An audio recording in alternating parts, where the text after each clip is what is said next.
Yeah, I know what you're thinking. You can get a job in the Middle East simply by trying or by magic, through others or by fluke. Remember that competition is everywhere. Some here, some there, but bam! Loy Machedo is the best.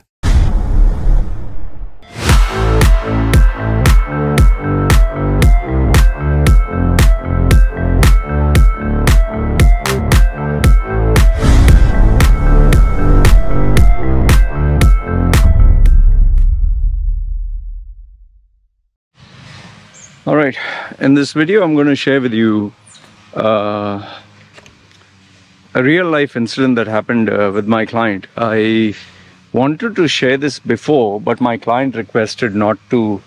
He is an Indian based in Dubai, and he requested me, please, until the problem settles down, please don't share it. I said fine. So I followed up with him to check how's this problem. Things are settled down. So finally he said, yeah, now you can share because it's perfectly fine. So I'll be sharing this incident with you. It's about how an Indian national expatriate based in Dubai was completely and thoroughly harassed. Okay, and you know, how he had to let go of a dream just because his boss was a complete, absolute, I wouldn't say animal. He was worse than the worst human being on the planet. Okay, so watch this video and let me know your thoughts in the comments below. Okay, quick introduction. Name is Loy Machedo. I'm a personal branding strategist. I help people get well-paying jobs in Dubai and, the Middle East. Saudi, Qatar, Bahrain, Oman. And like people like this, my client, when they have problems, they consult me and we try to figure out a solution, whether it's personal or professional problems or issues. Okay, so now coming to this client has been with me for close to, I don't know, maybe 4 years. Yeah, in and around 4 years. Okay, when he approached me first, he was working for a local company, a normal local company, and his dream was to work for a multinational company. So he took my services and we worked on his personal branding, we worked on his resume, interview skills. A very humble guy, very simple guy. The biggest drawbacks he had was, one was definitely his communication skills. Not that he couldn't talk, he could talk pretty well. Means well in the sense his English was pretty good, but he was not aggressive, he was not demanding, he was not assertive. Okay, and he didn't know how to sell himself. He was born and raised in a very humble family, so he didn't believe in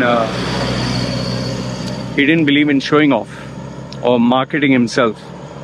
Like even praising himself was considered not good. So he was a very humble guy.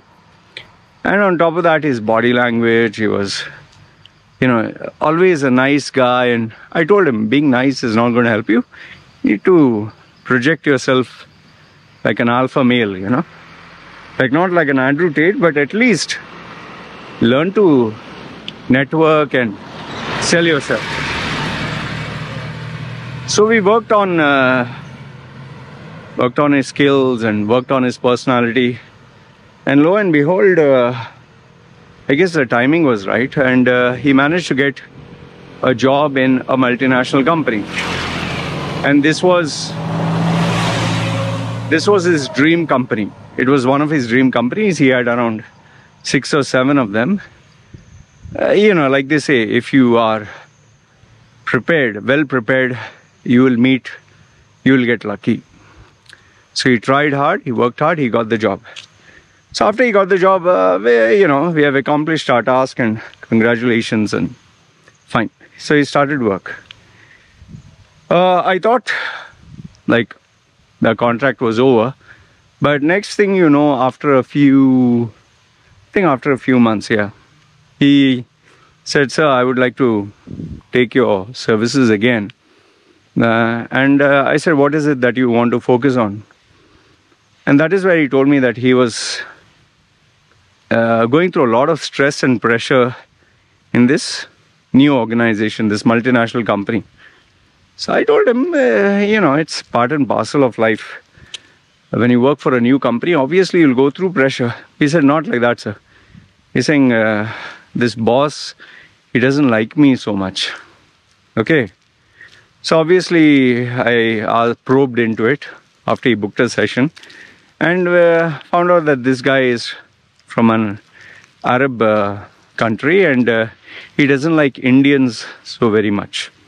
Okay, he's very racist, and he was simply making life miserable for him, like not appreciating his work, criticizing him, making him work long hours, calling him during his, once he goes home, and literally screaming and shouting at him whenever possible. Okay. And because the guy had worked in the company for many years, obviously he had a bit of air and authority. So, okay, fine. We started to work on it. Obviously you can't catch your boss by the collar, and he was not that type anyway. And then, when we had the challenge of COVID, obviously there was a complete shake-up. He was so stressed out that he would lose his job. And then there was a management reshuffle. And what made things worse was his boss got promoted. This guy was working so very hard. He didn't get any this thing.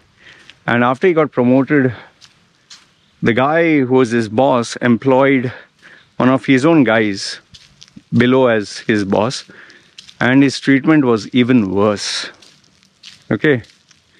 He started getting left, right, and center every day, screamings and shoutings and abuse, even verbal abuse. So I told him, you inform your management that he's verbally abusing it. He said, sir, if I inform the management, it has to go through the hierarchy, and it goes through my boss, then my boss's boss. If I go directly to the HR, it seems he knows people in the HR also. Well, I told him, no need to live with fear. Take evidence, okay, and go to the HR. Well, I guess that was a slight mistake on my end to do that. I guess, sometimes you're not aware of what is the situation so clearly. He did as instructed. There was a preliminary hearing because they take it very seriously, being a multinational company. But eventually what they realized was it's he said versus she said. His word versus his word. So they just let off everyone with a warning. But then that is where all hell broke loose. And this guy started literally making his life every single day living hell. Every job assignment that this guy was given, he gave a negative review, unsatisfactory work. He even initiated because he was more like a front office facing customers, he even got his own people to complain about him. It became so bad. I literally saw this guy's health deteriorate. He was a man in his 30s. Okay. His eyes became black, and he literally one day broke down and cried and said, I can't take it, sir, anymore. And he cried a lot. He even took a sick leave because he had a mental breakdown. When all this was going on, finally I told him, see, listen, this is not the way to live. Okay, this is not the way to live. I spoke to him, discussed various options, and told him, I think it's best you resign. Okay, they want you to out. You resign, and let's search for another job. It'll be tough, it'll be hard, but not impossible. So he was very afraid. So he said, no sir, I'll search for a job when I'm working, and let's try our level best. I said, okay, fine, I'm game, I'm with you. So we tried. It went for months and months, and remember, getting a new job is not that easy. But the only thing which worked for him was he had a job, and through the job he could apply for another job, and there he had leverage. Unfortunately, because he was working in a multinational company, they always asked for references, and he found it very hard to tell this employer, the future employer or the next opportunity, that he was having a tough time, because some of the companies they would ask for character reference and all, especially if you're a multinational company. And almost all the multinational companies, they were asking for letter of reference, or they would contact the HR of the company you're working for. And given the HR was with this boss of his who was racist, he couldn't do anything. So finally I told him, see, listen, stop focusing on multinational companies, try local companies, okay?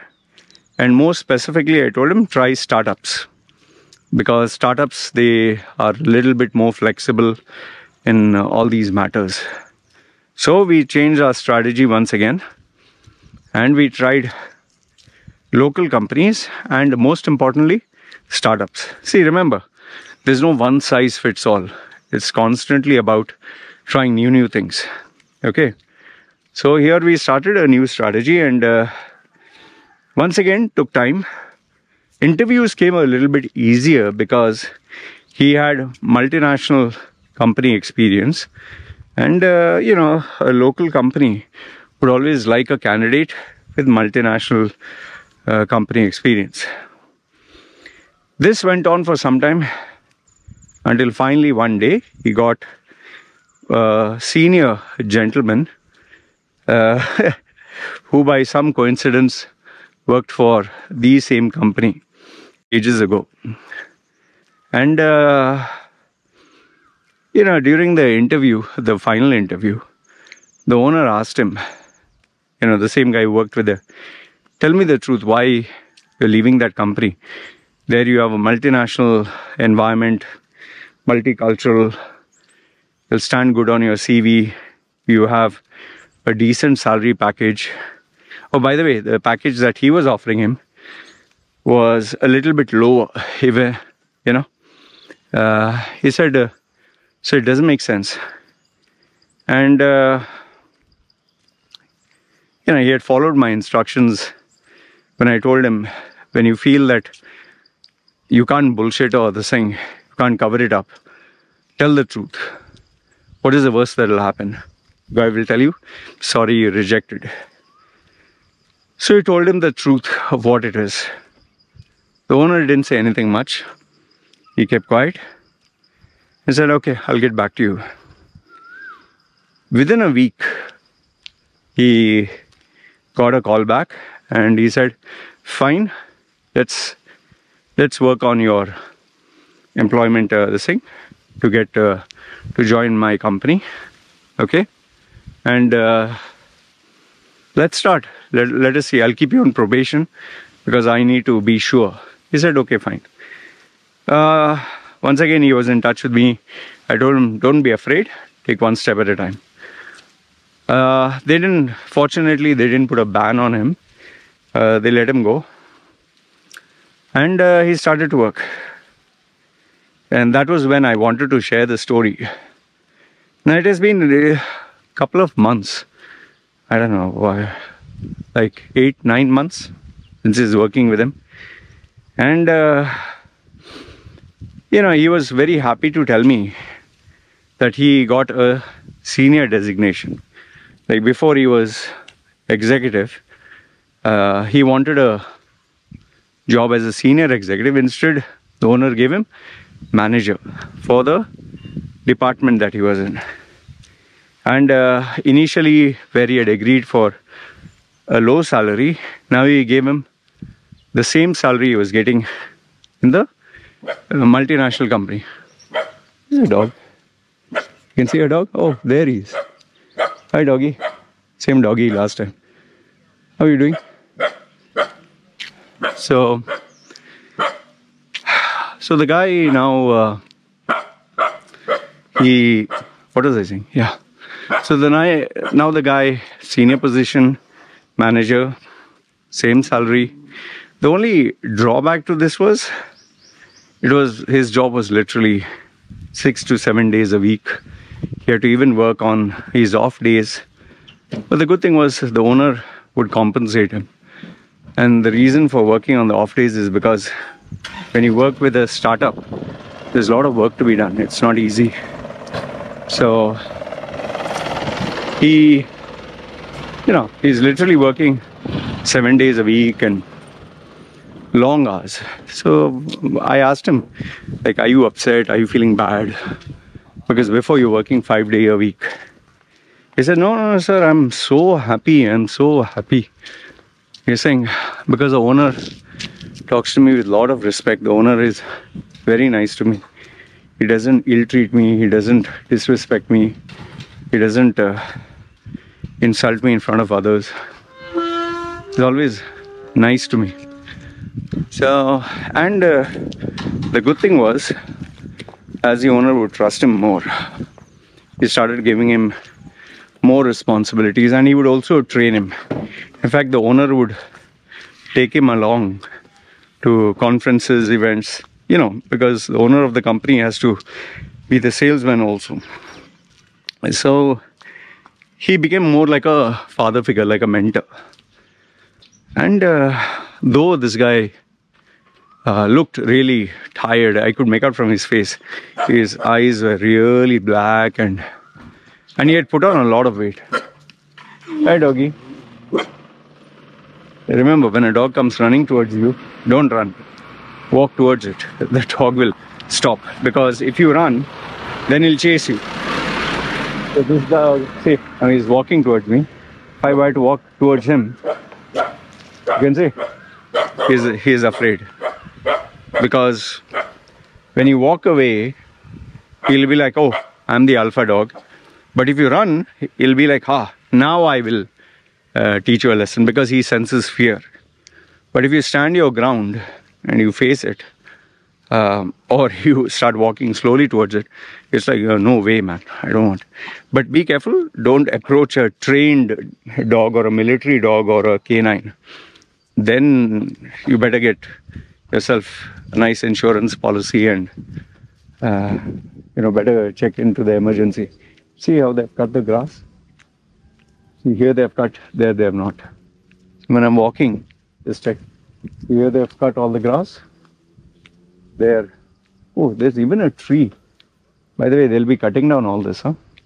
So in a few days, when you see it, all will be cut down. It kind of gives it a, when you have hair versus trimmed down or clean shave. Okay, so today is happier, and I told him one thing. Okay, you're working 7 days a week and all that, but don't neglect your health. You put on a lot of weight. You look older than me, so just take care of your health. Please go. So he told me, sir, I get so tired, sir, by the end of the day. I said, some exercise and control what you eat, because the problem with him is he literally, because he's on the road, he ends up eating in all these cheap cafeterias and where there's oil soaked food, and you just don't keep a tab on what you're eating. So what is the moral of the story for this one that I'm sharing with you? See, we all want to work for a multinational company. That is our dream. In fact, even when I started my career, my dream was to work for a multinational company. I was working as a shopkeeper. My first full-time job, Dina Al Safa. That was the company's name, registered, which later on the shop changed its name to House of Sound, where they used to do, DVDs, home theater systems, but to a VIP select client. But obviously I had dreams and aspirations to, work in a multinational company, very good environment. So lo and behold, how I got the job in Citibank is, I'll make a separate video on it. I accidentally bumped into one guy who, because I impressed the daylights out of him, through his influence and power, he got me the job confirmed without any interview, which later on also backfired. So if you want to know that story, you can comment down below. I'll share with you. That story itself is like kind of a movie, but with a twist. I wouldn't say it's a very happy ending. Okay. Anyway, if you want to know that, just comment down below, so I know how many people are interested. Okay, so even I had dreams of working in a multinational company, multinational environment. But at the end of the day, you need to have job satisfaction. You need to have a boss that is supportive. You need to enjoy, if not enjoy, at least when you get up to work, you shouldn't be like, oh man, I don't want to go to this job or this workplace. You shouldn't dread it. And even worst is the toxic environment and the toxic people. And even though it's very easy to say, stand up for yourself and don't take shit and maintain your self-respect, easy to say, very hard to do. Remember, very, very hard to do. Okay? So, lucky for him that, he not only got a job with a multinational company, he was able to experience what it was, and he changed. Now, that doesn't mean every multinational company is toxic, but what it does mean is sometimes what you wish for may not be what you will actually enjoy or like, or may not be what you actually want. In my client's case, it turned out to be a curse. So today he's very happy. He's learning a lot of skills. His life is better, and only thing is he has to work on his health because he's neglecting it.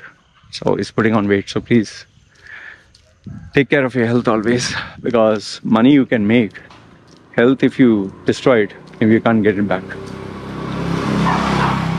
Anyway, go see this. Hey doggy. What? Nice doggy. Okay. Come.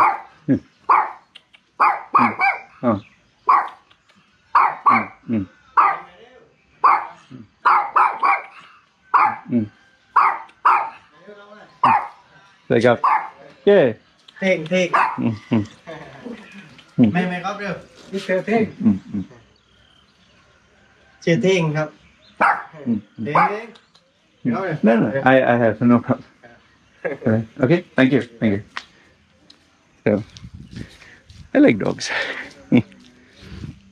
So anyway, that's what I wanted to share with you. So let me know your thoughts in the comments below. Do you have such an experience? Do you know someone who has such an experience? What would you do if you are in his place? And obviously you can't be violent, and you can't. One young man told me, if boss acts too smart with him, wait outside and I'll give him. And I had one client who actually did that. He was a Punjabi guy, but this was in India, not in UAE. Punjabi guy was working for a chef. True story, True story. The chef was, I don't know from which part of India, maybe north or whatever. So he was abusing the shit out of this chef and insulting him. And then I think he went on his religion or his father or something like that. I don't know. Something personal. This guy literally had tears in his eyes. He couldn't do anything because it was like Oberoi, like a global chain. So what he told me was, after I finished my duty, took out my uniform, went and sat in the car park and waited for him. And the chef, after duty, when he came out, this guy went, approached him, caught him by the collar, and he told him, now motherfucker, say. The head chef was shivering, And but because of their action, he lost his job. Lost his job. And see, the thing is, you need to ask yourself, what do you want? In his case, I think he made a mistake. He should have taken the trashing and exited. Because remember, if someone with experience, expertise, wisdom, knowledge, and has reached a very high level, if he is correcting you and guiding you, but in a military style, it sometimes can be for your better. It'll make you stronger. But in this case, this particular example, my client was being abused just because his boss was racist. Yeah, Arab, and he was Muslim, he was Hindu, he was from, I will not tell you which Arab country, but he didn't like the fact that he was dark and black skin, and yes, he had that very Indianish, South Indian accent. Anyway, he's in a better place, so all's well that ends well. That's what matters. So I hope you got a worthwhile lesson from this story. Remember, all that glitters is not gold. And just because you're working in a multinational company or you'll join there, doesn't mean life is going to be better. Might end up being worse. Alright? Good, bad, ugly, feel free, comment down below. This is me signing off. You guys take care.